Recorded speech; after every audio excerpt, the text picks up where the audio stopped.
Hello नाज़रीन इकराम, word of story में आपका खैर मकदम करता हूँ। इसके कबल मैं हज़रत सालेह अलैहिस्सलाम की कहानी आपके सामने पेश कर चुका हूँ और उसका वो फर्स्ट पार्ट था। आज उसी कहानी का सेकंड पार्ट मैं आपकी खिदमत में पेश करना चाहता हूँ।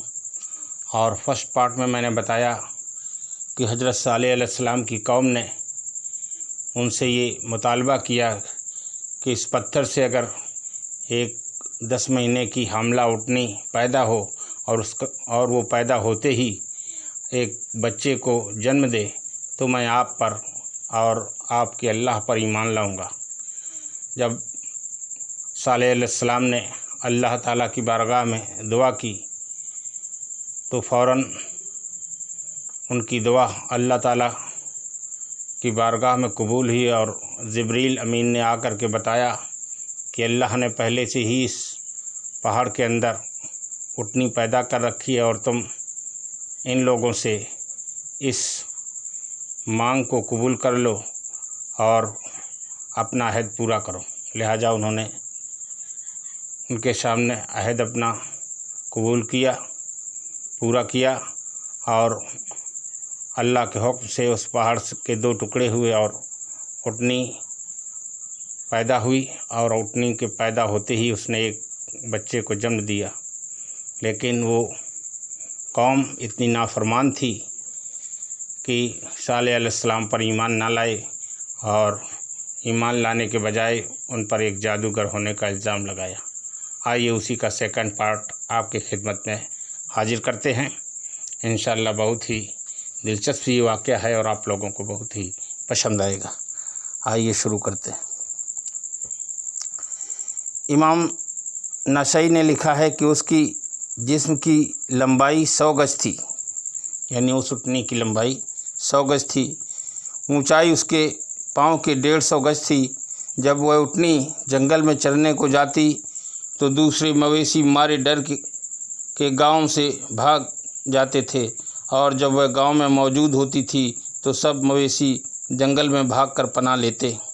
नतीजा यह निकला कि ढेरों की जानवरों के मालिक जानवरों के इस भागम भाग से बड़े तंगदिल हो गए और यहाँ तक कि ऊँटनी को मार डालने की बात सोचने लगे। अल्लाह ताला ने हज़रत सालेह अलैहिस्सलाम पर वही भेजी कि अपनी कौम से कहो कि इस ऊँटनी को कत्ल करने की बात ना सोचें और खुदा के हुक्म के ख़िलाफ़ उसको न सताएं, वरना उसकी मौत तुम सब की मौत की वजह बनेगी। तुम खुदा के अजाब के शिकार हो जाओगे। फिर मोहलत ख़त्म हो जाने के बाद तुम पर ना उसकी कोई मेहरबानी होगी, ना उसे तुम लोगों पर तरस आएगा। उस कौम में एक बुढ़िया थी कि उसके पास माल भी बहुत था और वह बकरियों और ऊँटों की अनगिनत तादाद रखती थी। उसके पास बेटियां भी थीं जो बहुत खूबसूरत और परियों जैसी थीं। इसी तरह एक बेदीन और भी थी जो बहुत मालदार थी। यह अलग बात है कि उसके शौहर ईमान वाले और खुदा का खौफ रखने वाले थे। इन दोनों औरतों ने मिलकर वहाँ के सरदारों को ऊँटनी मार डालने पर तैयार किया और कीदार बिन सालिफ और मशहूद बिन महदज को बुलाया। उस बुढ़िया ने कीदार से अपनी बेटी का निकाह कर देने का वादा किया और अमली तौर पर उसे कुछ नकद और गल्ला देकर यह तय कर लिया कि ऊँटनी को कत्ल करना है। वे दोनों मलऊन 7 आदमियों को साथ लेकर रास्ते में बैठे और ऊँटनी का इंतज़ार करने लगे। जिस वक्त वह ऊँटनी निकली, पहले मशहूद ने उसको तीरों से मारकर घायल कर दिया। फिर कीदार ने उसके पाँवों को जख्मी किया, यहाँ तक कि इन 7 ने अल्लाह की निशानी उस ऊँटनी को जान से मार डाला। इस तरह उन जालिमों ने अपनी बर्बादी का रास्ता खुद पैदा किया। ऊँटनी का बच्चा उस पहाड़ की तरफ भागा और मारे डर के उस पहाड़ की चोटी से जा लगा। हज़रत सालेह अलैहिस्सलाम को जब इस जुल्म की खबर मिली तो उनकी परेशानी बढ़ गई। वह परेशान इसलिए हुए कि अब अल्लाह का अजाब इस कौम पर नाजिल होकर रहेगा। فرمایا کہ اگر اس کے بچے کو کسی طرح پہاڑ پر کسی طرح پکڑ کر اپنے درمیان لاؤ گے تو شاید اللہ کے غضب سے اپنے کو بچا لو گے۔ قوم والے بھی ڈر گئے تھے، اس لیے اسے کھوجنے میں بڑی محنت کی، پر وہ بچہ غائب ہوا تو دوبارہ نہ ملا۔ اس طرح پوری قوم عذاب کے گھیرے میں آ گئی۔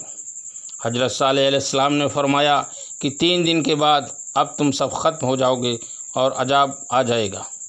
عذاب کی نشانی یہ ہے کہ پہلے دن تمہارے منہ پیلے، دوسرے دن لال اور تیسرے دن کالے ہوں گے، پھر چوتھے دن اللہ کے عذاب کے شکار بن کر تباہ اور برباد ہو جاؤ گے۔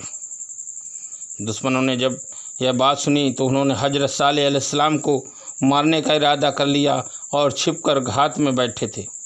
حضرت صالح علیہ السلام کو مارنے کا ارادہ کرنے میں پوری قوم شامل تھی، لیکن وہ اپنی چال چل رہے تھے، اور اللہ جو سب سے بہتر چال چلنے والا ہے وہ اپنی چال چل رہا تھا۔ اللہ کی چال کے آگے چلی ہی کس کی ہے؟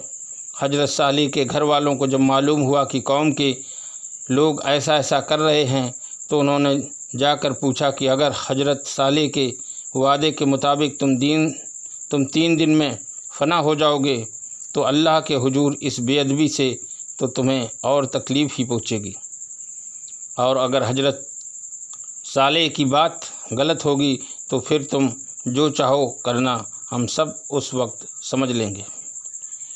قوم والوں کی سمجھ میں یہ بات آ گئی، وہ اپنے اپنے گھروں کو واپس چلے گئے۔ دوسرے دن پھر قوم کے لوگ جمع ہوئے، ہر ایک کے چہرے پر موت کی ہوائیاں اڑ رہی تھیں۔ جمع ہو کر سب بولے آخر ہم تو مریں گے ہی، لیکن حضرت صالح کو بھی مار کر اپنے آگے دفن کریں گے۔ حضرت صالح نے جب یہ خبر سنی تو وہ عقیل بن نوفل کے گھر پناہ لینے چلے گئے۔ قوم والے پریشان ڈھونڈتے پھرے اور حضرت صالح انہیں ہاتھ نہ لگے۔ دوسرے دن صبح میں سب کے منہ خون کی طرح لال ہو گئے۔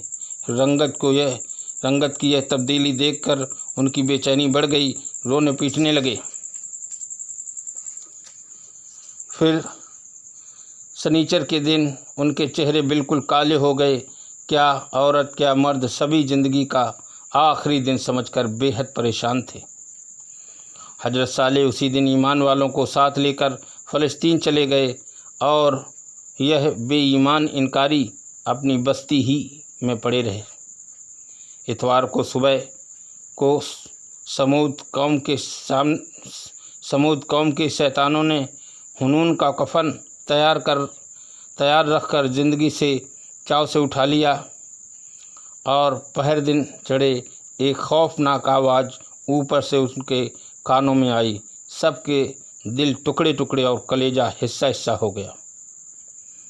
اللہ کے غضب سے نہ طاقتور بچا، نہ کمزور، نہ مرد بچا، نہ عورت۔ حضرت صالح علیہ السلام کی مرضی کے ساتھ سب کچھ ٹھنڈا ہو جانے کے بعد پھر واپس اس جگہ آئے۔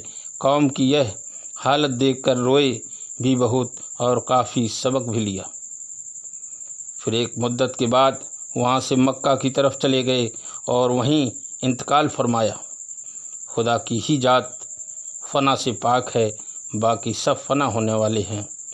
کسی اردو شاعر نے کیا خوب کہا ہے، یہ دنیا ہے تحقیق دار فنا، تو ہرگز کبھی اس میں مت دل لگا۔ نہ آیا کوئی جو کہ باقی رہا، نہ شاگر رہا نہ شاکی رہا۔ محترم سامعین، امید کرتا ہوں یہ واقعہ حضرت صالح علیہ السلام کا بہت ہی پسند آیا ہوگا، اور پسند آیا ہے تو اسے لائک کرنا، سبسکرائب کرنا اور بیل بٹن دبانا نہ بھولیں، تاکہ ایسی عبرتناک کہانیاں، پیغمبروں کی قصے آپ کی خدمت میں بھیجتا رہوں، اور آپ اس سے عبرت حاصل کر دین کے راستے پر چلتے رہیں۔ اسی کے ساتھ آپ سے الوداع کہتا ہوں۔ خدا حافظ۔